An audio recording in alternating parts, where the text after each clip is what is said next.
नमस्कार, जय हिंद, जय भारत। मैं कुणाल मलिक आपका केजीएस के पॉडकास्ट कार्यक्रम में स्वागत करता हूं। आज हमारे पॉडकास्ट में एक ऐसे गेस्ट हैं जिन्होंने एनडीए क्वालिफाई करके एक ऐसा कीर्तिमान स्थापित किया है जो लाखों में एक होनहार स्टूडेंट ही कर पाता है। जी हाँ, मैं बात कर रहा हूं ऐसे छात्र की जो अपने एनडीए के चौथे प्रयास में फाइनल सिलेक्शन पाते हुए इंडियन नेवी में बेतौर पायलट नियुक्त हुए हैं। So let's welcome Anshu Gahlawat. Thank you sir. So Anshu, कैसा लग रहा है फाइनल मेरिट में आने के बाद? So the feeling I feel, it can't be expressed in words. I'm very happy, and my family as well as my teachers and all my assessors that were the part of this journey, all of them are very happy, and I feel it's a very nice moment for me. Okay, तो अभी मुझे आप अपनी कुछ schooling के बारे में बताओ। आपकी स्कूलिंग कहाँ से हुई? कैसे आपको पता चला कि एनडीए एग्जाम होता है? कैसे उसमें हम प्रयास करके ऑफिसर बन सकते हैं? क्या आपकी फैमिली बैकग्राउंड में कोई ऐसा था जो फौज में रहा हो जिसने आपको प्रेरित किया हो? So मैंने अपनी स्कूलिंग प्राइवेट स्कूल से ही की है। After 8th class I was in RET school Charkhi Dadri, तो मैंने अपनी स्कूलिंग वहाँ से ही की है। Till 12th I was there. और जो मोटिवेशन है to join the armed forces, it came from my grandfather and my father. मेरे पेरेंट्स, मेरी पूरी फैमिली ही ऑलमोस्ट डिफेंस में रही है। So I have seen the way they live their life, the discipline way they lead and the adventures that they have in their life. तो उनके किस्से सुनती थी पापा और दादा से, और वहीं से थोड़ा थोड़ा इंटरेस्ट बनने लग गया था फोर्सेस ज्वाइन करने के लिए। फिर भी हमें बचपन में कई बार नहीं पता होता कि एनडीए एग्जाम कैसे है, क्या इसका एग्जाम पैटर्न है। तो एग्जैक्टली आपको कब पता चला कि इस एग्जाम की हम इस तरीके से तैयारी कर सकते हैं? इसके बारे में कुछ बताइए। सो वो if I tell from the starting, तो क्लास 11th में जाके मेरे को एक बार पता चला कि there is this examination NDA, जिसके थ्रू 12th बेसिस पे एंट्री मिलती है, ऑफिसर एंट्री मिलती है। सो एट दैट टाइम मेरे को पता चला कि ये गर्ल्स के लिए नहीं है, सो मुझे बहुत दुख हुआ था। But when I was in class 12th के एंडिंग फेज में ही एनडीए ओपन हो गया था लड़कियों के लिए। सो मैं फर्स्ट अटेम्प्ट तो नहीं दे पाई थी, आई वाज नॉट एलिजिबल। मैंने जो सेकेंड अटेम्प्ट था लड़कियों के लिए, दैट इज़ अप्रैल वाला अटेम्प्ट 2022 का, मैंने वो दिया था। सो इसके बारे में नॉलेज खुद से ही गेन की थी सर। कहीं मेरे कुछ फ्रेंड्स भी थे जो इस एग्ज़ाम की तैयारी कर रहे थे, कुछ उनसे गाइडेंस ली, कुछ सीनियर से, और बाकी यूट्यूब वगैरह से सर्च किया था। अच्छा, तो 11th-12th में आपको पता चला कि एनडीए एग्जाम का किस तरीके से हम तैयारी कर सकते हैं, कैसे अप्रोच कर सकते हैं। बट उस एज में इतनी अवेयरनेस भी नहीं होती, कई बार हमें पता नहीं होता कि एग्जैक्टली क्या ज़रूरत है तैयारी करने के लिए। तो आपने मुझे ये भी बताया था कि इस अटेम्प्ट को, एनडीए की तैयारी को करते हुए आप 2 बार फेल भी हुए हैं। Yes sir. तो आप बताइए, आपने ऐसी क्या गलती करी जिस गलती को करके आप बार बार फेल हुए, और उसके बाद 2 अटेम्प्ट और दिए जिनमें लगातार आपने सफलता हासिल करी। तो उन 2 अटेम्प्ट में ऐसा क्या किया जिससे वो बार बार एग्जाम क्वालिफाई हुआ? सर तो फर्स्ट अटेम्प्ट में मेरे बोर्ड एग्जामिनेशंस चल रहे थे, और उस टाइम पे मेरा ज़्यादा फोकस मेरे पीसीएम सब्जेक्ट्स पे ही था। मुझे जनरल जो सब्जेक्ट्स हैं जैसे ज्योग्राफी, हिस्ट्री, इन सब पे मैंने ध्यान नहीं दिया हुआ था उस टाइम पे। एंड 10th के बाद बिल्कुल ही पढ़ा था, तो कहीं ना कहीं नेगेटिव मार्किंग की वजह से मेरा वो क्लियर नहीं हो पाया था। तो I was good in physics, chemistry, mathematics, पर इन तीनों सब्जेक्ट से क्लियर नहीं होता है। एनडीए क्लियर करने के लिए सारे सब्जेक्ट्स को इक्वल इंपॉर्टेंस देनी होती है, तो मैं वो नहीं कर पाई थी, इसलिए कहीं ना कहीं कमी रह गई थी और नहीं हो पाया था। और जब सेकेंड अटेम्प्ट की बारी आई तो मैंने मॉक टेस्ट नहीं लगाए थे सर मैथमेटिक्स के। मैं बहुत कॉन्फिडेंट थी कि मैथ्स में अच्छा स्कोर आएगा। सो रिवीजन की कमी रही और मॉक टेस्ट टाइम मैनेजमेंट की कमी रही आइल से, उसकी वजह से सेकेंड नहीं हो पाया था। अपने थर्ड अटेम्प्ट में मैंने यही सब मिस्टेक्स को इम्प्रूव किया था कि मैंने पहले तो सारे सब्जेक्ट्स को इक्वल इंपॉर्टेंस दिया। और coming on to the mathematics part, दो मेरे कॉन्सेप्ट सारे क्लियर थे, मैंने जितने पॉसिबल मॉक टेस्ट थे इन द लास्ट मंथ वो सब लगाए हैं, and because of that I was able to clear my third attempt sir. तो फोर्थ अटेम्प्ट भी इजीली हो गया था? फोर्थ अटेम्प्ट में मेरे को इस चीज़ का बेनिफिट मिला कि मैंने थर्ड अटेम्प्ट में अच्छे से किया हुआ था, all the subjects I have done.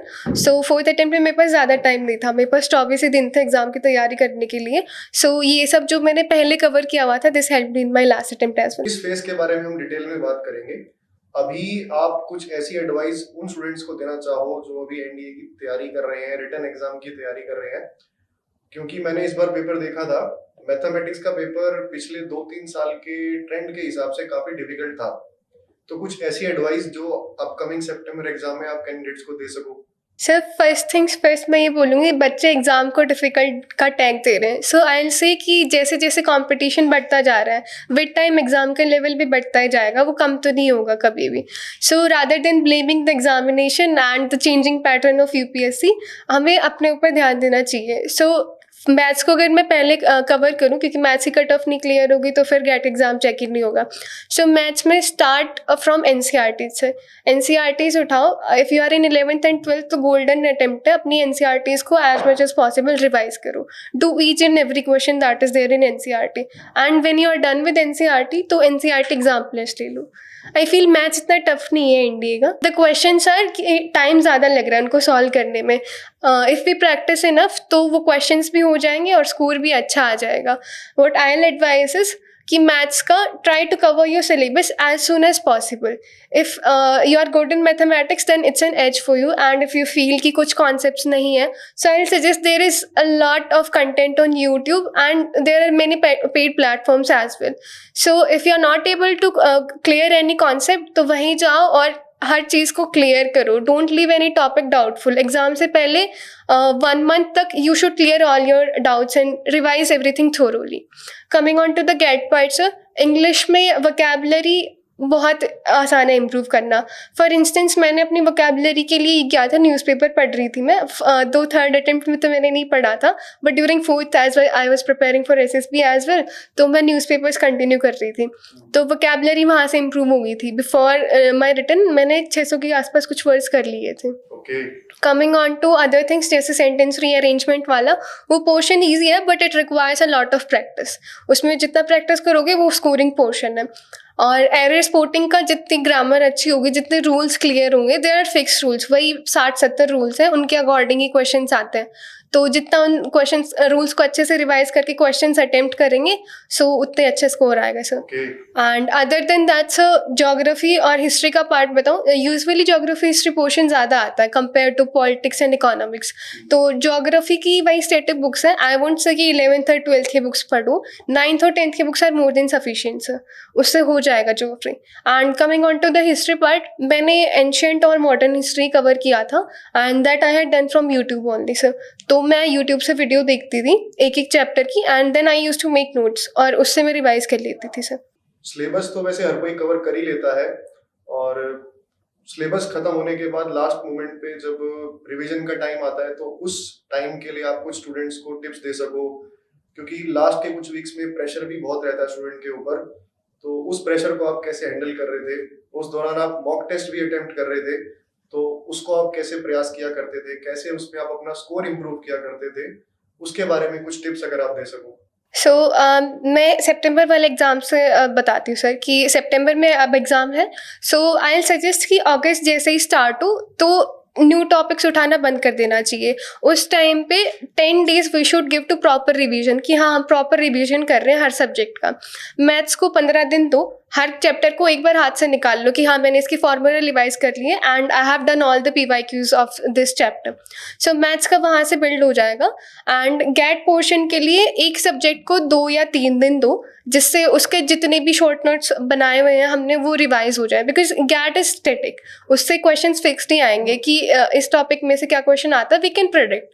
So GAT का पोर्शन आई विल से कि keep on revising it. GAT के लिए पहले भी रिवीजन शुरू कर देना चाहिए कि मैंने 2 चैप्टर साथ में कर लिए हैं, so at the end of week और at the end of month मैं उसको जितना भी मैंने किया है उसको सारा एक साथ कवर कर लूँ और रिवाइज कर लूँ। But there are some topics, जैसे स्टैटिक पोर्शन हुआ, करंट अफेयर्स का टॉपिक हुआ, ये ऐसे टॉपिक्स हैं जो कैंडिडेट केवल कुछ समय के लिए ही दिमाग में याद रख पाता है। और करंट अफेयर की अगर बात करूं तो सितंबर में होने वाले एग्जाम में करंट अफेयर लगभग 10th of August तक ही पूछी जा सकती है। तो जो घटना अगस्त या जुलाई इस महीने की है वो तो मई में हो ही नहीं सकती, ना ही उसकी तैयारी हो सकती। तो करंट अफेयर और स्टैटिक पार्ट की तैयारी आपने कैसे करी? सर करंट अफेयर्स को मैं यही एडवाइस करूँगी, मैंने किया था कि current affairs I use to pick up it in the last week, कि मैं मॉक टेस्ट लगा रही हूँ और मेरी परफॉर्मेंस जो भी रही है उसको एनालाइज कर रही हूँ। उसके बाद मेरे पास टाइम बचता था, so what I use to do is monthly summary आती है, बहुत सारी यूट्यूब चैनल्स पे आती है। अदर देन दैट बहुत सारे डिफेंस चैनल्स भी हैं, वो भी करंट अफेयर्स डालते रहते हैं, मंथली डालते हैं, वीकली डालते हैं. So during my return preparation मैं क्या करती थी, during third attempt I had done कि हाँ मंथ बाई मंथ मैं कर रही हूँ. And during my last attempt what I had done is one shot videos थे, 2 चैनल्स के मैंने देखे थे, आंसर वहाँ से क्वेश्चन आ गए थे. सो आई से कि rather than wasting your time कि हाँ हम हर महीने के करंट अफेयर्स नोट्स बना रहे हैं, आई से कि if you can keep up with newspaper that's well and good, but if you can't keep so do dedicate your 1 week to current affairs. Okay, so written part को लेके हमने काफ़ी discussion कर लिया है. अब हम एसएसबी के बारे में बात करके अपनी डिस्कशन को आगे बढ़ाएंगे. तो एसएसबी के बारे में आप कुछ बताइए कि एसएसबी की तैयारी आपने कैसे शुरू करी. जब पहली बार आपकी एसएसबी के बारे में आपने सुना तो उस समय आपको कुछ आइडिया भी नहीं रहा होगा कि एसएसबी क्या होती है, कैसे उसमें क्या प्रोसेस होता है. तो उसकी तैयारी आपने कैसे शुरू करी? सो मैंने अपने फर्स्ट अटेम्प्ट में मेरा तो मैंने आपसे ही लिया था जो भी गाइडेंस था. बिफोर दैट जब मेरी डेट आ गई थी उससे पहले के टाइम में व्हाट आई वाज डूइंग कि मैं यूट्यूब से सर्च कर रही थी जो भी प्रोसीजर आई वाज ट्राइंग कि मैं वहाँ से कैच कर लूँ. बट वहाँ पे इतना ज़्यादा है कि कन्फ्यूजन ज़्यादा हो गई थी. उसके बाद से मैंने आपसे गाइडेंस ली थी और मैंने सारा पार्ट वहीं से किया था. तो कुछ कमी रही थी कि जिसकी वजह से मैं स्क्रीन आउट हो गई थी. बट लेटर ऑन जो चीज़ें मैंने आपसे उस टाइम में 1 महीने में सीखी थी कि कहाँ से इंटरव्यू का प्रिपरेशन करना है, कैसे इंटरव्यू का प्रिपरेशन करना है, विद दैट लाइफ में खुद को कैसे इम्प्रूव करना है, एंड बाकी चीज़ें मैंने कंटिन्यू रखी थी after getting screen out as well during my written preparation. अभी थोड़ा हम चीज़ों को डिटेल में डिस्कस करते हैं. ये बताइए आपने इंटरव्यू की तैयारी कैसे करी, कैसे खुद को इंटरव्यू के लिए प्रिपेयर किया? तो इंटरव्यू का सबसे पहले तो PIQ था. मैं PIQ लिया था और भर दिया था. उस टाइम पे काफ़ी मिस्टेक्स थी. वो मैंने क्या किया था कि मैंने रेड पेन लिया था और उसे मार्क कर दिया था कि हाँ दीज आर द थिंग्स जो मुझे इम्प्रूव करनी है. फर्स्ट थिंग फर्स्ट PIQ भर लिया. अब PIQ में जैसे आपने बताया था कि पोर्शन वाइज कवर करना है कि फर्स्ट पोर्शन से नाम लिखा हुआ है तो नाम से कितने क्वेश्चंस पूछे जा सकते हैं, एंड देन लोकेलिटी जब जिस जगह से मैं आ रही हूँ उसके बारे में मैंने सब कुछ जितना भी इंफॉर्मेशन पॉसिबल था सारा गैदर किया ताकि वो कुछ भी पूछ ले मैं उसको मेरे इंटरव्यूअर को जवाब दे दूँ. Then coming on to other things जैसे मेरे स्कूल के बारे में था, फिर फैमिली के बारे में था. मेरी फैमिली में जैसे मैंने पहले बताया डिफेंस बैकग्राउंड है. ये बट ऑब्वियस था कि मेरी फैमिली के बारे में क्वेश्चंस आएंगे. मैंने अपने फादर के रेजिमेंट के बारे में इंफॉर्मेशन जितना अवेलेबल था वो कलेक्ट किया. मेरे फादर से कलेक्ट किया और इंटरनेट से कलेक्ट किया. अदर देन दैट मैंने ग्रैंड पेरेंट्स को कंसल्ट किया, उनसे जितना भी पॉसिबल था वो सब डाटा कलेक्ट किया and I noted down each and everything. फिर उसके बाद मैंने एयरफोर्स के बारे में डाटा कलेक्ट किया because my first preference was air force. तो उसके बारे में जितना पॉसिबल है और जितना ज़रूरत है आइल से उतना कवर किया. बिकॉज आई हैव सीन मेरे कुछ फ्रेंड्स ऐसे थे फर्स्ट अटेम्प्ट में जिन्होंने पूरा विकिपीडिया ही याद कर लिया था. उतना नीडेड नहीं था. दे रिक्वायर बेसिक इन्फॉर्मेशन क्योंकि 12th लेवल पे सिर्फ उतना ही चाहिए होता है. वो सब क्लियर किया था और उन सब के नोट्स बनाए थे and I kept on revising. और उसके बाद जो करंट एक्विजिशंस चल रही थी जैसे मेरे टाइम पे INS विक्रमादित्य, INS विक्रांत और इन एयरक्राफ्ट कैरियर काफ़ी बातचीत में चल रहे थे. उसके अलावा सर तेजस एयरक्राफ्ट की बातचीत चल रही थी. जो ऐसी छोटी छोटी न्यूज़ होती थी जो मेरी सर्विस से रिलेटेड है मैं उनको नोट डाउन करती रहती थी और इसमें मैं थोड़ा डेप्थ में पढ़ती थी ताकि if the interviewer asks I can answer it very much properly. Okay, story writing के बारे में आप बताइए. स्टोरी राइटिंग को आपने कैसे अप्रोच किया, कैसे स्टोरी राइटिंग की प्रैक्टिस करी? क्योंकि हमें कुछ आइडिया नहीं होता स्टोरी कैसे लिखनी है, कैसे उसमें इंट्रोडक्शन देना है, कैसे उसकी मेन बॉडी, एक्शंस, एंडिंग. तो उसको आपने कैसे अप्रोच किया? क्योंकि वहाँ पर तो केवल 12 ही स्टोरीज लिखनी होती है, लेकिन उन 12 स्टोरीज को लिखने के लिए हमें कम से कम 100 स्टोरीज की प्रैक्टिस करनी पड़ती है. तो उसके लिए आपने कैसे अप्रोच किया? सर साइकोलॉजी की सबसे पहले जो आपने बताया था प्री कंसीव्ड कुछ भी नहीं लेके जाना है. पहले तो मैंने अपने दिमाग में जो भी मैंने इंटरनेट से पढ़ी हुई थी स्टोरीज वो निकाली थी. उसके बाद सर PIQ के अराउंड मेरी स्टोरीज होती थी सारी की सारी कि मैंने कोकरिकुलर एक्टिविटीज़, स्पोर्ट्स मैंने कहाँ कहाँ पार्टिसिपेट किया. अदर देन दैट कौन सी पोजीशंस ऑफ रिस्पॉन्सिबिलिटी हैं जैसे कल्चरल कैप्टन, स्कूल कैप्टन जो भी मैंने होल्ड की हो उसके बारे में उसके अराउंड स्टोरी रहती थी सर मेरी. एक पार्ट क्योंकि मेरे अराउंड था ऑनेस्ट स्टोरी रहती थी और ज़्यादा हाई लेवल रहती नहीं थी, एवरेज क्योंकि मेरी लाइफ से रिलेटेड है तो स्टोरी अच्छी बनी जाती थी सर. उसके बाद सर स्टोरी राइटिंग के लिए मैं क्या करती थी जितने भी पिक्चर्स अवेलेबल थे थे मेरे पास, बिकॉज पिक्चर्स बहुत सारी अवेलेबल हैं। तो मैं एक पिक्चर लेती थी and I use to sit, पहले मैं उसको ऑब्जर्व करती थी, मैं टाइम लेती थी sir. I use to take 1 minute 2 minute जितना पॉसिबल हो। I use to observe each and every detail, और फिर मैं उस पिक्चर का बैकग्राउंड लिखती थी कि इस पिक्चर में नंबर ऑफ कैरेक्टर्स कितने हैं, पीछे क्या सीन चल रहा है और मूड कैसा है। सो मैंने पहले ये किया। उसके बाद मैं जितनी पॉसिबल थीम्स हो सकती है, मैं यूजुअली 3 थीम्स लिखती थी कि 3 थीम्स मैं बना सकती हूँ इस पिक्चर पे।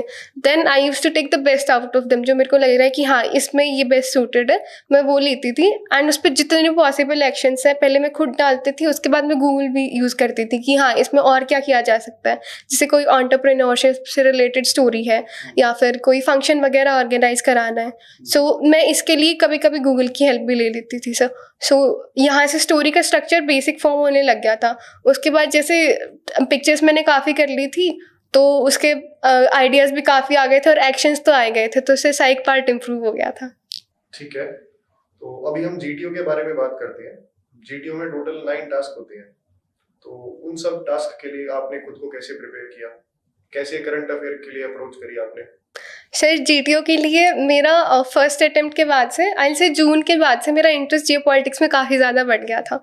तो मुझे लगता है जियो पॉलिटिक्स ने बहुत हेल्प की है मेरी। मैं बहुत ज़्यादा फॉलो करती थी, जितना पॉसिबल है मैं कंज्यूम करती थी कंटेंट।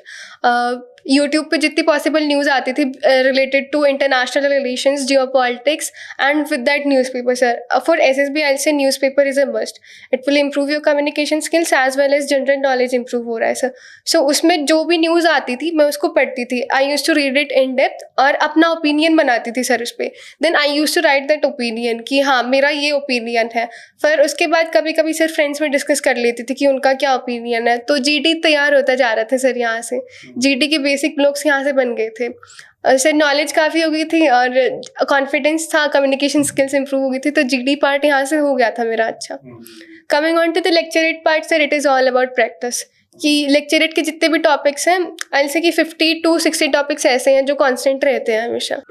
तो 50 to 60 टॉपिक्स मैंने तैयार कर लिए थे। उन पे मैंने बैठ के डाटा लिखा है, पहले खुद कंटेंट लिखा है, and then I use to summarise it up. मैंने कभी याद नहीं किया वो कंटेंट, बिकॉज एक बार लिखने के बाद if I am trying to speak on it again, तो कुछ पॉइंट्स ऐसे थे जो रिटेन हो जाते थे, कुछ नहीं होते थे।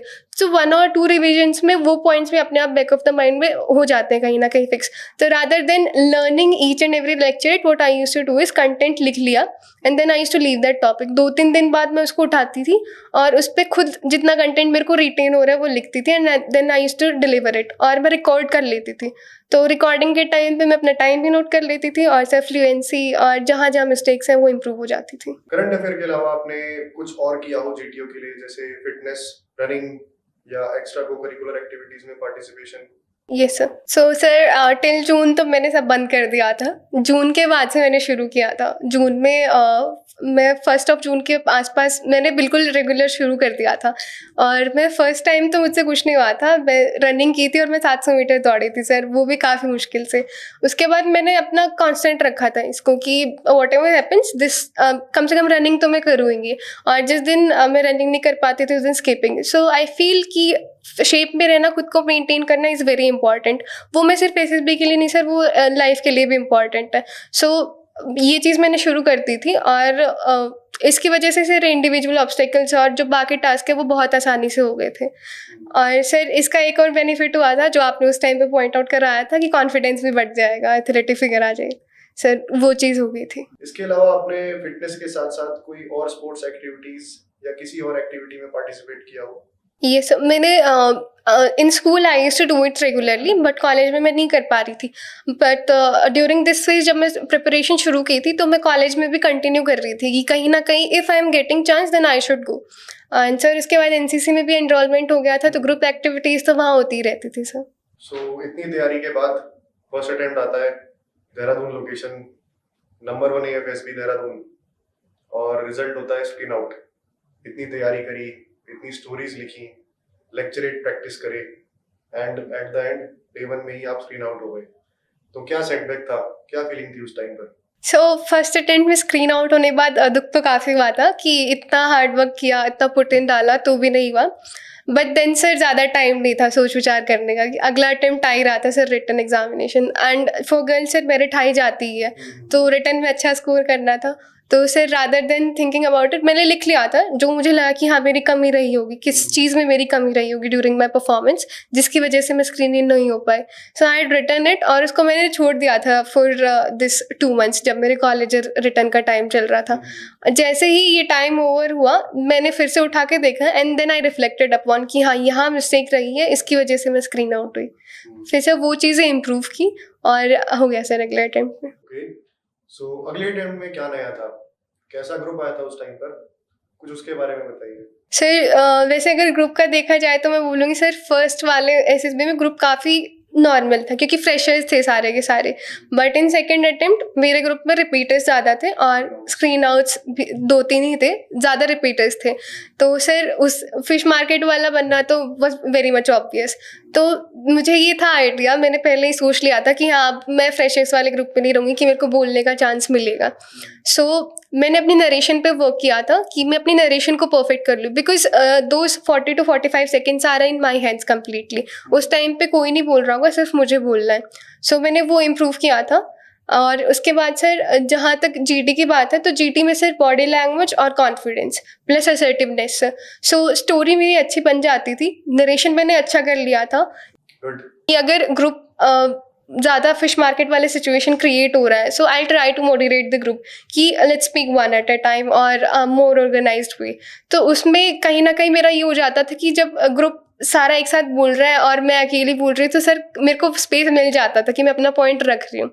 सो फर्स्ट अटेम्प्ट में मेरा ये नहीं हो पाया था, आई वॉज पेशेंटली वेटिंग हाँ मेरा नंबर आएगा बोलने का। सेकेंड अटेम्प्ट में मैंने आई टुक द अपॉर्चुनिटी और मैंने बोला, मैंने अपने पॉइंट्स रखे and sir I got it. तो स्क्रीन इन होने के बाद एयरफोर्स में साइकोलॉजी का टेस्ट उसी दिन हो जाता है, बाकी नेवी और आर्मी में अगले दिन से शुरू होता है प्रोसेस। तो सेम डे साइकोलॉजी का आपका क्या एक्सपीरियंस था, कैसे आपने स्टोरी राइटिंग को उस दिन अप्रोच किया, क्योंकि आपने एक एक पिक्चर के ऊपर 3-3 स्टोरीज प्रैक्टिस करी थी, तो क्या एक्सपीरियंस रहा? Sir stories first of all कोई भी आइडिया प्री कंसीव नहीं था, मैं याद कुछ नहीं करके गई थी। मेरे पास मेरी नोटबुक थी जिसमें मैंने स्टोरीज की थीम्स लिखी हुई थी और एक्शंस लिखे हुए थे। सो मेरे साइक में पिक्चर सारी ऐसी आई थी कि the stories revolving around main character is girl. सो सारी की सारी वैसी आई थी, सिर्फ 2 स्टोरीज ऐसी थी जिसमें मेल कैरेक्टर भी था। बाकी सर एज ग्रुप सब में या तो मीडियोकर था कि 30s में है या फिर ओल्ड एज है या फिर बिल्कुल ही यंग है, तो मेरा एज ग्रुप तो नहीं था सर उसमें। बट बिकॉज मैंने काफ़ी सारी स्टोरीज बनाई हुई थी, हर चीज़ के अराउंड बनाई हुई थी, तो मेरे को उसमें दिक्कत नहीं आई। मेरे को पिक्चर दिख रही थी। What I was doing is जितना टाइम मेरे को पिक्चर ऑब्जर्व करने को मिल रहा है मैं उसमें सिर्फ पिक्चर ऑब्जर्व कर रही हूँ, मैं कुछ नहीं सोच रही हूँ उसके अलावा। देन मैं अपना पेन रखती थी, 10 सेकेंड मैं बस सोच रही हूँ कि 10 सेकंड में कौन सी थीम आ रही है। पहला आइडिया आया स्क्रिप्ट, दूसरा आया दैट टू स्क्रिप्ट, तीसरा जो आता था मैं वो लिखती थी सर। सो इससे मेरा साइक मुझे लगता है कि अच्छा गया था सर। तो इतनी प्रैक्टिस के बाद कहीं ना कहीं हम इस मुकाम पर पहुंच जाते हैं कि कुछ ना कुछ आइडियाज, कुछ ना कुछ एक्शंस हम उन स्टोरीज में यूटिलाइज कर जाते हैं जहां पर पिक्चर भी हमारे सामने एकदम नहीं आती है। तो इसके बाद वैट की बात करते हैं, वैट में आपकी क्या अप्रोच रही? सो वैट का वही 400 फिक्स्ड वर्ड्स है सर, उसमें से ही आता है 60 का सेट। सो वैट का वो सेट मिल गया, आपने मुझे प्रोवाइड करा दिया था। सो वैट में what I had done is एक एक वर्ड को पहले मैंने 3 सेंटेंस ही बनाए थे, उसके बाद जो बेस्ट होता था उसको मैं लिख लेती थी एंड लेटर उनमें क्या करती थी कि मैं 10 वर्ड उठाती थी रोज किसी भी रैंडम सोर्स से, उस 10 वर्ड्स पे मैं सेंटेंस बनाती थी इन टाइम मैनर कि हाँ एक सेंटेंस के लिए मैं 15 सेकंड ले रही हूँ, ज़्यादा ले नहीं रही हूँ। सो उससे से प्रैक्टिस हो गई थी, तो वैट मेरा इससे अटेम्प्ट हो गया था। ठीक है। एसआरटी सर एसआरटी में मुझे लगता है कि उस मोमेंट पे ही डिपेंड करता है, because SRTs are fix not fixed कि कहाँ से क्या एसआरटी आ जाएगी, तो सिचुएशन के हिसाब से रिएक्ट करना होता है। उसमें the only important thing is कि जो भी प्रॉब्लम तुम उठा रहे हो उसको कम्प्लीटली सॉल्व कर दो। और उसमें ज़्यादा मैटर करता है टाइम मैनेजमेंट कि एक तो है कि हम छोटे छोटे फ्रेजेस लिख के कॉमा लिख के प्रॉब्लम सॉल्व कर दें and then we are moving to other. कभी कभी ऐसा भी होता है कि ज़्यादा बड़े फ्रेजेस लिख दिए तो अटेम्प्ट कम हो पाते हैं। तो मेरा यही था सर, मैं फ्रेजेस को छोटा लिख रही थी या फिर मीडियम लिख रही थी और मेरा फोकस ये था कि मैं जितने करूँगी मैं कम्प्लीटली सॉल्व करूँगी प्रॉब्लम का, I will not leave any problem. Okay, so कितनी एसआरटी अटेम्प्ट करी आपने उधर? सर मैंने 48 की थी। बट क्वालिटी सब में बढ़िया थी। यस सर, क्वालिटी सब में बढ़िया थी। ठीक है, तो अब इंटरव्यू के बारे में बात करते हैं। How was your experience of the interview? So interview first of all क्या हुआ था कि यूजुअली जो बाकी पिछले दिन इंटरव्यूज शुरू हुए थे वो 8:30 से शुरू हो गए थे, और हमारा जिस दिन ग्रुप का नंबर था उस दिन इंटरव्यूज लेट शुरू हुए थे, 12 12:30 के आसपास। So sir I went to my interviewing room, the I was sitting and मैंने परमिशन ली, I sat on my chair and I was smiling very broadly. So the first question he asked me was on my smile, कि ठीक है, tell me the benefits of your smile, how can you use it, where do you use it. And next sir वही CIQ कि tell me the place you are coming from, I would like to know more about you and your family. So those questions, because मैंने सब कुछ collect किया हुआ था data इस चीज़ में, तो वो हो गए थे अच्छे से। उसके बाद सर उन्होंने थोड़ा बहुत मेरे स्कूल के बारे में पूछा, मेरे फ्रेंड्स के बारे में पूछा, then my relation with my family members. So sir उधर confidence was the key, and कुछ ऐसे क्वेश्चंस थे जिसमें उन्होंने किया कि हाँ इसको मैं कंफ्यूज करके देखूं। सो ऐसा एक क्वेश्चन था, when I was captain, so how did I manage the clashes between other captains, कभी कभी हो जाते तो कैसे। First of all he asked मी कि अच्छा किस बात पे हो सकता है। So because I had handled it, तो मुझे पता था कि सब पार्टिसिपेशन पे हो सकते हैं। So he gave me the problem, और उसके बाद उन्होंने 4 to 5 टाइम्स कि हाँ नहीं अब भी नहीं मान रहे, अब भी नहीं मान रहे, अब भी नहीं मान रहे। सो मैंने हर चीज़ का सोल्यूशन दिया कि sir if they are not agreeing on this, मैं ये करा दूंगी, मैं ये करा दूंगी। एट लास्ट से प्रॉब्लम सॉल्व हो ही गई, and he was like okay, at last आपने एग्री करा दिया। Yes sir, I made them agree. So basically he was creating pressure on you and देखना चाह रहा था कि कब आप ब्रेक करोगे, but you kept on finding solution for the situation. Yes sir. So GTO के बारे में बात करने से पहले कुछ बातें ऑफ द टेस्टिंग की करते हैं। फर्स्ट स्क्रीनिंग, तो पहली बार नया एनवायरनमेंट मिला, बहुत सारे कैंडिडेट्स भी मिले जो अलग अलग लोकेशन से आए थे, उनके साथ इंटरेक्शन भी हुआ होगा, मौज मस्ती, तो वहाँ कैसा एक्सपीरियंस था, उसके बारे में कुछ बताइए। सो मैंने तो जाते ही जैसे ही मैं स्क्रीन इन हुई थी उसी टाइम पे इंट्रो लेना शुरू कर दिया था सबसे कि हाँ कौन कहाँ से आया है और अभी क्या क्या कर रहे हैं सब लोग। तो मेरा ये हुआ था, मैं बहुत जल्दी फ्रेंड्स बना लिए थे मैंने अपने ग्रुप में भी और दूसरे ग्रुप्स में भी, फ्रेशर के ग्रुप्स में भी मैंने दोस्त बना लिए थे। और रिपीटर्स का ऐसा था कि उन्हीं के साथ था मेरा स्क्रीनिंग भी, तो उनके साथ भी बॉन्डिंग हो गई थी मेरी। And in the second day जब मेरे पास फ्री टाइम था तो मैं यही कर रही थी कि मैं सबसे जाके बात कर रही हूँ कि कौन क्या कर रहा है, और उसके बाद ये पूछते हैं कि अच्छा अभी कैसा चल रहा है यहाँ पे, कहाँ से प्रिपरेशन क्या। I use to ask all these things.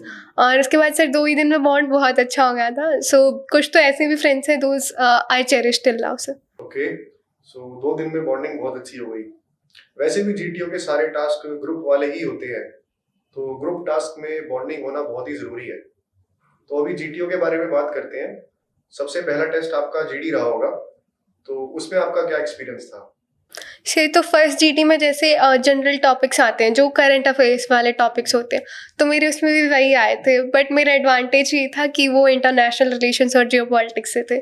So what I did was, जैसे इन्होंने टॉपिक दिए हमें दो हमारे जीटीओ ने, so I made my group agree on the second topic कि हम सबको इस चीज़ पे नॉलेज है तो हम ये टॉपिक ले लेते हैं।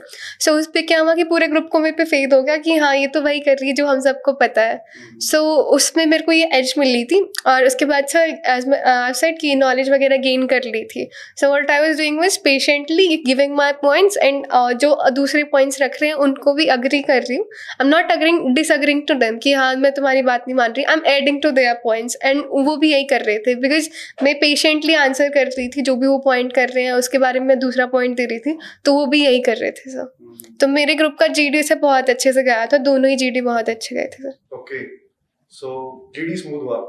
बहुत स्मूथ। बाद क्या टास्क था सर? उसके बाद हमारा जीपी हुआ था, ग्रुप प्लानिंग एक्सरसाइज। उसमें क्या हुआ? सो उसमें 5 प्रॉब्लम्स थी हमारी, उसका सोल्यूशन हमें जितना टाइम मिला उसमें सोल्यूशन लिखा, 10 मिनट में सोल्यूशन लिख दिया। एंड देन आफ्टर दैट उसमें भी डिस्कशन हुआ था। सो जीपी में काफ़ी अलग अलग ओपिनियन आए थे। सो उसमें थोड़ा हुआ था कि हाँ ग्रुप में ज़्यादा पार्टिसिपेशन हुआ था। So at that time as well sir मैं क्या कर रही थी, I was putting my points कि हाँ मैं अपना सोल्यूशन मैंने एक बार रखा और 2 बार रखा। And if anyone is not agreeing to it कि ठीक है उनका अच्छा सोल्यूशन है, मैंने अगर सुन लिया कि उसका अच्छा सोल्यूशन है, तो मैं उसके सोल्यूशन को असर्ट करा रही थी कि हाँ we can go with this. So sir ऐसे हमारे सारे सोल्यूशन जल्दी जल्दी आते गए और प्रॉब्लम सारी जल्दी सॉल्व हो गई थी, तो हमारा कंक्लूजन आ गया था सर। कभी कभी ग्रुप प्लानिंग एक्सरसाइज में कुछ ऐसे कैंडिडेट्स भी आ जाते हैं जिनका मानना है कि this is the only right way to approach that problem, तो ऐसी कोई सिचुएशन हुई थी आपके साथ? यस सर, एक दो चीज़ों में हुई थी ऐसे सिचुएशन कि मेरे ग्रुप के 2 मेंबर्स नहीं मान रहे थे कि इसका सोल्यूशन हम ये कर सकते हैं। सो व्हाट आई डिड वाज कि मैंने पूरे ग्रुप को एग्री करा दिया कि हम इनकी बात मान लेते कि सोल्यूशन तो वो भी है, alternate solution. So what I did was कि okay friends, let's go with this solution, इससे भी सॉल्व हो जाएगी प्रॉब्लम। उसके बाद सर वो एग्री हो गए थे, तो स्मूथ चला था सर फिर आगे का डिस्कशन। ठीक है, उसके बाद क्या टास्क था? सर उसके बाद पीजीटी हुआ था सर। उसमें क्या हुआ? सो पीजीटी में मैंने प्रैक्टिस की थी, यूट्यूब से की थी कि मैं यूट्यूब पे वीडियो ऑन करती हूँ, जितनी भी वीडियोस अवेलेबल है जीटीओ की। सो मैं स्ट्रक्चर्स देखती थी, वो वीडियो पॉज करती थी और अपना सोल्यूशन देती थी उसमें। सो सर मेरे पास सोल्यूशंस की कमी नहीं थी, और मैंने नोट्स वोट्स थोड़ी बहुत सीखी थी, पर उस टाइम पे वो याद नहीं रही थी सर कौन सी नोट क्या लगानी है। सो जैसे ही मेरा पीजीटी स्टार्ट हुआ, what I did was I jumped into the task कि हाँ सोल्यूशन बाद में देखेंगे, पहले टास्क में कूद जाते हैं। सो वहाँ से सोल्यूशन भी जल्दी आ गए थे सर फिर। और पहले और दूसरा पीजीटी तो आसान होता है, तीसरा पीजीटी थोड़ा था ट्रिकी सा, उसमें एक ही स्ट्रक्चर था और उसमें 3 आइडिया लगने थे। सो उस टाइम पे हमारे ग्रुप में हुआ थोड़ा सा फिश मार्केट टाइप सिचुएशन कि सब अपना अपना सोल्यूशन दे रहे हैं। उसमें भी व्हाट आई डिड वाज कि जो भी सोल्यूशन पहले आया है, सो आई यूज्ड टू से कि लेट्स फर्स्ट इम्प्लीमेंट इट, अगर इम्प्लीमेंट हो गया well and good, if it is not तो दूसरा आइडिया लगा लेंगे। सो पीजीटी में सिर्फ 2 ही बार पॉइंट आउट किया था हमारे जीटीओ ने कि स्पीक लेस वर्क मोर, बाकी टाइम हमारा इसी चीज़ पे एग्री हो रहे थे कि पहले इम्प्लीमेंट कर देते हैं। सो आइडियाज वर्केबल थे या स्ट्रक्चर अनस्टेबल हो रहा था? सर मेरे जितने मैंने आइडियाज़ दिए और लगाए सारे वर्केबल ही आए थे सर। स्ट्रक्चर फिर स्टेबल बन पा रहा था? Yes sir. उसके बाद half group task? Yes sir, उसके बाद हाफ ग्रुप टास्क हुआ था। उसमें आपका कैसा एक्सपीरियंस था? सर उसमें हमारे ग्रुप में 8 मेंबर्स थे टोटल, तो 4 मेंबर्स थे मेरे ग्रुप में। I was in the second half. So उसमें ये हुआ था कि one of the member she was not agreeing. मैंने अपना आइडिया दे दिया था, बाकी 2 मेंबर्स एग्री कर गए थे, one was not agreeing. So what I did was मैंने उसका आइडिया लगा के दिखा दिया एंड स्टेबल नहीं था, so my idea was accepted itself. तो मेरा आइडिया लग गया, then we move to the next structure और लास्ट में I did apply one idea, but my GTO said कि नहीं, do it without pro. So उन्होंने मेरे को बस 10 ही सेकंड दिए थे सोचने के लिए और मेरे पास आइडिया आ गया था कि हाँ we can do this. So HGT भी अच्छे से हो गया था सर इसलिए। सो उसके बाद लेक्चरेट? सो लेक्चरेट में 4 टॉपिक्स मिलते हैं एंड मैं अपने लेक्चरेट से पहले आई वाज ऑब्जर्विंग एवरीवन कि सबका लेक्चरेट कैसे जा रहा है। सो मैंने अपने लेक्चरेट में सबसे ऊपर वाला टॉपिक था बायोफ्यूल, तो मेरे को उस पर काफ़ी कंटेंट था मेरे पास, तो मैं उठाया वो टॉपिक एंड आई जस्ट कि हाँ मैं दूसरी तरफ भेज देते हैं, वहाँ चली गई and I was just summarizing कि हाँ कौन कौन से पॉइंट्स मेरे को अभी तक रिटेन है। मैंने उसके अलावा कुछ नहीं किया, I just went on and give brief intro, quote से शुरू किया था और फिर इंट्रो दिया एंड उसके बाद कंटेंट डाला, अच्छे से डाला था, with that smile was there and body movement मैंने बिल्कुल नहीं की थी और कॉन्फिडेंस आ गया था सर क्योंकि प्रैक्टिस की हुई थी पहले से। सो मेरा लेक्चर रेट इतना स्मूथ गया था, मेरे फ्रेंड्स ने बाद में आके बोला था ऐसा लग रहा था तू अपने दोस्त से बात कर रही है, लेक्चर रेट नहीं दे रही है। तो जितनी मेहनत आपने लेक्चर रेट की करी थी, नरेशन की करी थी, मिरर प्रैक्टिस करी थी, करंट अफेयर्स पढ़े थे, इंटरनेशनल न्यूज़ भी पढ़ी थी, वो सारी मेहनत लेक्चरेट में देखने को मिली? हाँ सर, वो लेक्चरेट में मिली थी। उसके बाद? सर उसके बाद हमारा इंडिविजुअल ऑब्स्टिकल्स। ठीक है। सो सर इंडिविजुअल ऑब्स्टिकल्स में उसमें हाइट थोड़ी ज़्यादा रहती है, तो मुझे इतना एक्सपेक्टेड नहीं था कि इतनी ज़्यादा हाइट रहेगी। सो पहले वो स्ट्रक्चर्स दिखाए थे उन्होंने 30 सेकेंड्स के लिए कि see all the structures and फिर मैंने नंबर्स देख लिए थे कि मुझे बस यही अटेम्प्ट करने हैं, मुझे बाकियों पर जाना ही नहीं है। सो मैंने उस सीक्वेंस में क्रोनोलॉजी में याद कर लिया था and then I went on. तो जितना एक्सपेक्टेड था, एक्सपेक्टेड कि मैं 7 कर लूँगी, 6 या 7 कर लूँगी, बट 2 रह गए थे तो 5 हुए थे सर मेरे। 5 हुए थे? Yes sir. Then command task? Sir command task में ऐसा हुआ था, मेरा ग्रुप बहुत ज़्यादा, मतलब मेरे ग्रुप के मेंबर से बुलाया था, 4 बार बुलाया था। 5वें मेंबर ने जब बुलाया सो द जीटीओ सेड कि नहीं, अभी लास्ट में ही बची थी, सो ही सेड कि नहीं लेट हर रेस्ट, दूसरे को आने दो अभी। सो जीटीओ में सर एज ए सबॉर्डिनेट मेरा बहुत अच्छा रहा था, because I was just agreeing कि जो भी मेरा कमांडर कह रहा है I will do that. If she is asking for any idea then I will give idea. उसके अलावा मैं चुप थी. Whatever she was saying I was agreeing to it. जो उसने बोला वो मैंने इम्प्लीमेंट कर दिया. And when I was the commander, so sir मैंने अपने उसमें सबॉर्डिनेट्स बुलाए and then my GTO he started trying to confuse me कि हाँ I implemented first idea. Then he said नहीं, I won't give you the rope is burnt now. So sir within 5 seconds मेरे पास दूसरा idea आ गया था. उससे गए, वो इम्प्लीमेंट किया and moved on to the next structure. With that sir मैं अपने एसेट्स को यूज़ कर रही थी कि अपने सबॉर्डिनेट्स को यूज़ किया मैंने कि वही करेंगे काम, मैं आइडिया दे रही हूँ. सर नेक्स्ट स्ट्रक्चर पे गए, वहाँ पे मैंने एक आइडिया दिया बट देन ही सेड कि नहीं now rope is burnt again, without rope करके दिखाओ. सर वहाँ भी 10 सेकेंड के अंदर आइडिया आ गया था. तो मेरा कमांड टास्क बहुत जल्दी हो गया था सर. तो GTO के बाद हम बात करते हैं कॉन्फ्रेंस की. कॉन्फ्रेंस में कैसा माहौल था?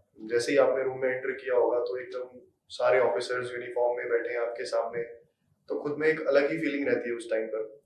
तो उसमें क्या एक्सपीरियंस था आपका? सो मेरी कॉन्फ्रेंस से पहले वेटिंग टाइम बहुत ज़्यादा था. तो मैं तो I was just sitting and I was thinking कि what questions can be asked. So when I entered the room the first question was on my hair style कि why is my hair style like that, I am not keeping long hair. So before sitting my president has asked me this question. So I answered him. Then he said okay now sit. So I said and then I looked at all the officers. So मैंने पहली बार देखा था all the officers were in their uniform. So उसके बाद मेरे present 3-4 questions और पूछे थे मेरे से and then I was sent. क्या जवाब दिया आपने फिर हेयर स्टाइल को लेके? So his style का he asked me कि when did I take it? So I told him sir 3 to 4 months back I had taken it. Then he asked me अच्छा क्यों लिया था, क्या एडवांटेज है इसका? So I said so comfort है इसमें. तो उन्होंने पूछा अच्छा कैसे comfort में? सर टाइम बच जाता है. तो उन्होंने पूछा how कि बचे हुए टाइम में what do you do? So I told him sir now I'm here so it just takes 2 minutes, hardly 2 minutes to mend my hair. उसके बाद जो टाइम बचता है I usually mock with my friends और if they are not available I will do some read some news और something. This was all in the conference? Yes, in conference, 4 questions were asked. This was the first. Second was about what things I feel should be changed in the boards, what things can be improved. Other than that, what I learned here and what things I need to improve. So now conference was over. How many candidates reported on the screening day? So 46 report. And how many got in? 30 got screened in, sir. Now you all 30 were waiting for the final result to come. उस time पर heart beat भी तेज हो जाती है, तो exactly क्या feeling थी उस टाइम पे?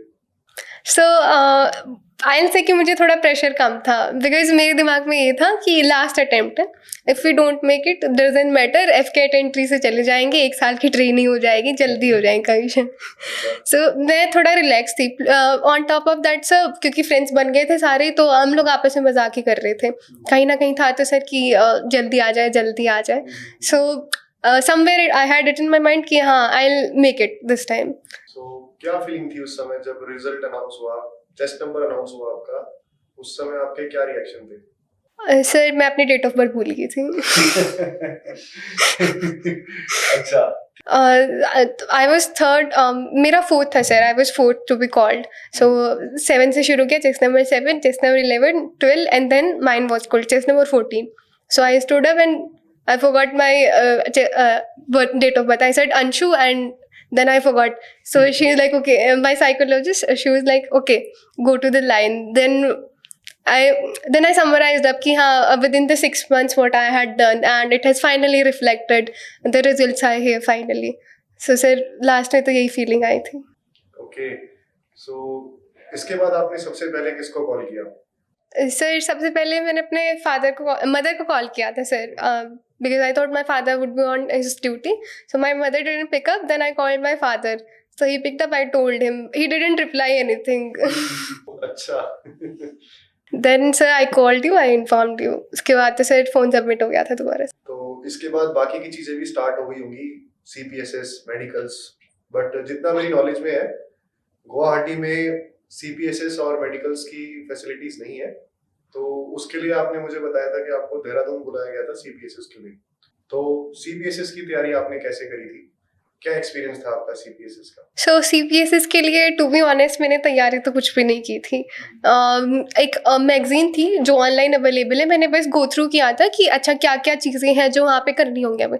सो आई गॉट टू नो एक एप्टीट्यूड टेस्ट होगा और एक नॉर्मल टेस्ट होगा जिसमें हमसे ऑपरेट करा के देखेंगे मशीन को।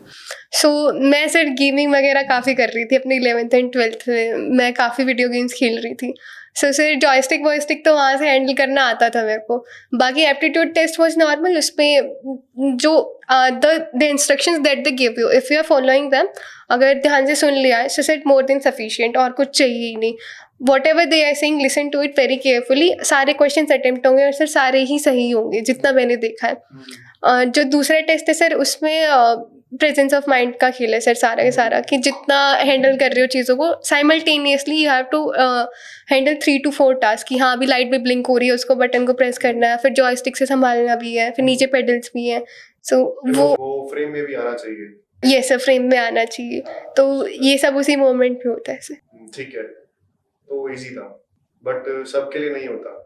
मैं सभी दर्शकों को बताना चाहता हूँ कि सीपीएसएस एक ऐसा टेस्ट है जिसके बेसिस पे कैंडिडेट्स क्वालिफाई करने के बाद पायलट बनने के लिए एलिजिबल हो जाते हैं, और ये एकमात्र ऐसा टेस्ट है जो आप अपने जीवन में केवल एक बार ही दे सकते हो।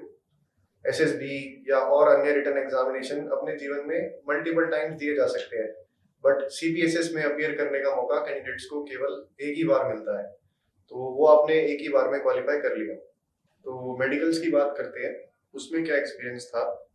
कोई टीआर तो नहीं मिला आपको उसमें? सो मेडिकल्स 4 दिन तक चले थे हमारे एएफसीएमई में, और उसमें मेरे सारे टेस्ट क्लियर थे अदर देन वेट। मेरे को वेट का टीआर मिला था। माय वेट वाज फ्लेक्सिबल, कि पिछले दिन मेरा वेट का कुछ और आया था और अगले दिन कुछ और आया था। सो बिकॉज ऑफ दैट मेरे को 2 kg का टीआर दे दिया था उन्होंने। So I was given sufficient time, मेरे को 2 kg बोला था, I had reduce 6 kgs। So weight का टीआर हो गया था क्लियर। आपकी एसएसबी की जर्नी के दौरान जब आप मेरे पास आए थे फर्स्ट टाइम, तो I saw you and you were chubby kind of a kid. उस समय आप थोड़े मोटे हुआ करते थे and you have transformed yourself a lot. I guess आपने 8-9 किलो वजन कम किया था। सो अगर उस टाइम से बताऊं तो ऑलमोस्ट 10 to 12 kgs हो। 12 kg, तो 12 किलो वजन कम करना अपने आप में ये कीर्तिमान है। इनफैक्ट मैं तो कहूँगा जान ही निकल जाती है 12 किलो वजन कम करने में। ये सब के चीजों के साथ साथ आपने अपनी एसएसबी जर्नी में खुद के अंदर और क्या क्या चेंजेस देखे, क्या एक्सपीरियंस किया इस जर्नी में?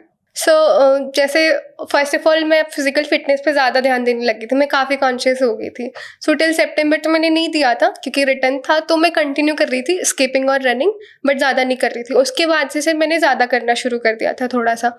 सो सर वहाँ से कॉन्फिडेंस बिल्ड हो रहा था कि हाँ अब लुक्स भी अच्छे हैं, पर्सनैलिटी भी अच्छी होती जा रही है। So sir during preparation first this thing was change. Other than that sir मैंने खुद का रूटीन फिक्स कर लिया था कि हाँ I need to do all the things but I need to enjoy my time as well. So मैं अपना रूटीन भी फॉलो करती थी, उसके साथ जो भी मेरी लाइजर एक्टिविटीज़ हैं, बी इट वॉचिंग मूवीज़। मैं पहले से मूवीज़ बिल्कुल नहीं देखती थी। After 10th I had stopped watching movies. तो मैंने अटेम्प्ट के टाइम पे भी मूवीज़ देखी अपनी कि हाँ मूवीज़ देख रही हूँ मैं। सो उस टाइम पे मैंने मूवीज़ देखी, एंड जैसे मेरी हॉबी है सिंगिंग डांसिंग, मैं वो सब कर रही थी sir. So that time I was enjoying my self. And ये सर एसएसबी का नहीं, ये सर लाइफ मंत्र है कि enjoy the process and keep on working your self. Good. So transformation के दौरान आपने अपने आप के ऊपर हर एक डायमेंशन पे वर्क किया, ना केवल एकेडमिक्स और करंट अफेयर्स बल्कि एंटरटेनमेंट, स्पोर्ट्स, फिटनेस, दोस्त, मूवीज, सभी चीज पे आपने ध्यान दिया। अगर मैं कहूँ होलिस्टिक डेवलपमेंट पे आपने फोकस किया। ठीक है, तो अब सारा प्रोसेस कंप्लीट होने के बाद फाइनल मेरिट का इंतजार सभी को रहता है, और गर्ल्स को तो स्पेशली रहता ही है क्योंकि एनडीए में गर्ल्स रिकमेंड तो काफी हो जाती हैं बट सीट्स बहुत लिमिटेड होती हैं। तो 83 में केवल 35 में आना, और उसके बाद जैसा कि आपने बताया आप पायलट के लिए फिट हो चुकी हैं, तो पायलट की सीट भी केवल 4 ही हैं। तो उन 35 में आने के बाद टॉप 4 में भी आना, तो अभी मेरिट तो आई नहीं, मेरिट का इंतजार घर पे हो रहा होगा। तो क्या माहौल था उस समय घर पे? सर हर रोज़ पापा और मैं सर मेरिट के बारे में डिस्कस कर रहे होते थे। मैं पापा को बता रही होती थी, पापा लास्ट टाइम इस रैंक तक जॉइनिंग लेटर आया था, I need to get this much marks in SSB, मैं मेरिट इन हो जाऊँगी फिर। Then my father used to like हाँ हो जाएगा। देन नेक्स्ट डे ही हिमसेल्फ यूज्ड टू आस्क, अच्छा any update on how many girls got fit, any update on how many girls got flying fit. So he used to keep on asking me. Sir कभी कभी ज़्यादा भी सोच लेती थी तो मम्मी को डिस्कस करती रहती थी कि मम्मी अभी ये चल रहा है, अभी ये चल रहा है। सर घर पे तो बहुत, उस टाइम पे तो बहुत सस्पेंस का माहौल चल रहा था सर। एक्चुअल में होता क्या है कि रिकमेंडेशन होने के बाद कैंडिडेट्स कॉल करके ही घर पे इन्फॉर्म करता है, बट मेरिट का वेट तो घर वालों को भी होता है और जनरली उस समय कैंडिडेट घर पर ही होते हैं। तो उस टाइम पर आप कहाँ थे, घर पे ही थे या सब अलग अलग थे? नहीं सर, मैं खुद भी घर पे नहीं थी उस टाइम पे तो। अच्छा। मैं अपनी मम्मी के साथ बाहर थी, शॉपिंग कर रहे थे हम, और इस टाइम पे one of my friends texted my AIR 309। सो 1 अप्रैल था पिछले वाले दिन, मुझे लगा ये पागल बना रहे हैं, they were making me fool. So I went on to check and उस टाइम पे सर साइट लोड नहीं हो रही थी बिकॉज एक साथ बहुत सारे लोग खोल रहे होंगे। सो पहले 10 मिनट लगे, फिर 10 minutes my mom was asking me something and I am like मुझे मत पूछो अभी। सो जैसे मेरिट लिस्ट आई, मैंने डाउनलोड की, मैंने लड़कियों के नाम गिने, अच्छा कितनी लड़कियां मेरे से ऊपर हैं। सो फाइनली जब रैंक वैंक काउंट किया उसके बाद माई मदर इज लाइक किस जोन में, तो आई टोल्ड हिम मम्मी मेरिट आ गई और मेरिट इन।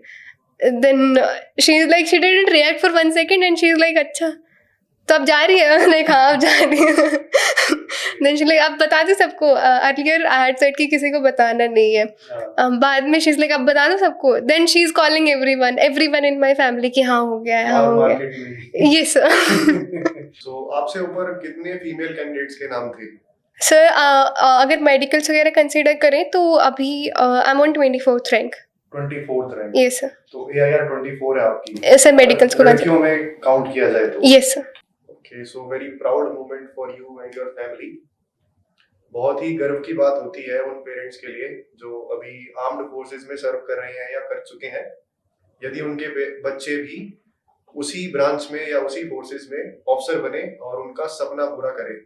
तो मेरे हिसाब से पूरे दुनिया में आपके फादर से ज्यादा खुशी किसी को नहीं होगी कि उनकी बेटी उसी आर्म्ड फोर्सेस में ऑफिसर बन रही है जहां पर वो एज अ जवान सर्व कर चुके थे। तो फादर के क्या रिएक्शन थे फिर इस बात पे? सर मैं तो बता ही नहीं पाई थी, मैं तो सर काउंट करने में बिजी थी कि अभी हाँ काउंट करना है कितने लड़कियां हैं, कौन सी सीट मिलेगी।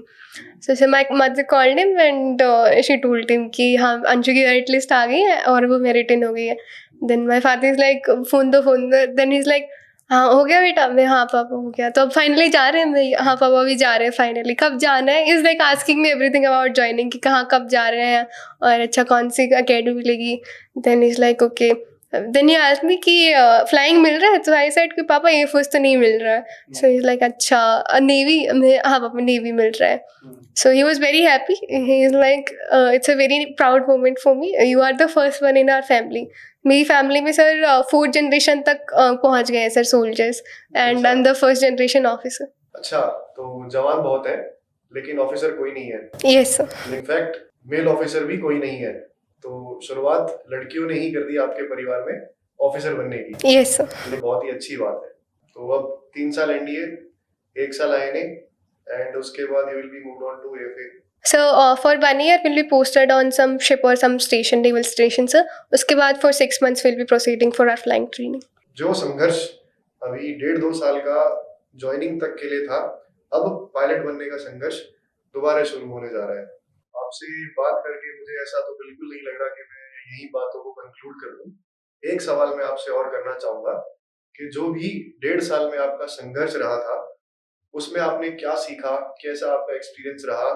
उस एक्सपीरियंस को ध्यान में रख के आप एक नए एस्पिरेंट या फिर एक ऐसे एस्पिरेंट जो बार बार प्रयास कर रहा हो और रिटर्न में SSB में फेल हो रहा हो, उसके लिए आप क्या मैसेज देना चाहेंगे? So from my 2 years journey what I've learned is first things first, desperate तो बिल्कुल नहीं होना है। फोर्सेज आर समथिंग जिसमें कुछ भी सर्टेन नहीं है, इवन आफ्टर ज्वाइनिंग कुछ भी सर्टेन नहीं है sir. So I feel getting screened out, conferenced out doesn't matter that much. It matters कि हाँ कहीं ना कहीं परफॉर्मेंस में कमी रही है, बट ऐसा नहीं कि लाइफ ही इम्पेक्ट हो जाएगी उससे. There are many other options as well. Civil में भी बहुत ऑप्शन है. And if you want to try for defence forces, then if you are failing, I don't feel it is a problem, because मैंने तो sir 2 attempt return की भी fail की है. So keep on working. If you keep on working, improvement आएगा. And with that work enjoy yourself. Try to improve and enjoy with time. जितना enjoyment करोगे उतना खुद से खुश रहोगे. And sir self satisfaction is most important. तो जितना खुश रहोगे उतना इम्प्रूवमेंट ज़्यादा होता जाएगा कि हाँ फॉर्मेशन ज़्यादा होंगी और मैनिफेस्टेशन होगा चीज़ों का. I believe this thing. So इस यही करना चाहिए सबको. तो अंशु, आपसे बात करके मुझे बहुत ही अच्छा लगा और मैं उम्मीद करता हूँ कि आपके इस अनुभव से जो आपने 4 अटेम्प्ट में हासिल किया, हमारे दर्शक और एनडीए और डिफेंस एस्पिरेंट्स बहुत कुछ लाभ उठा सकेंगे. बहुत बहुत धन्यवाद हमारे शो पे आने के लिए. Thank you. Thank you, sir. Thank you for providing me the platform where I came and I shared my experience. I hope it helps all these defense aspirants who are watching me. Thank you, everyone. Thank you, sir. बहुत बहुत धन्यवाद आप सभी दर्शकों का इस podcast को देखने के लिए. मिलते हैं आपको अगली वीडियो में एक नए चेहरे के साथ, उनके नए एक्सपीरियंसेस के साथ. Thank you.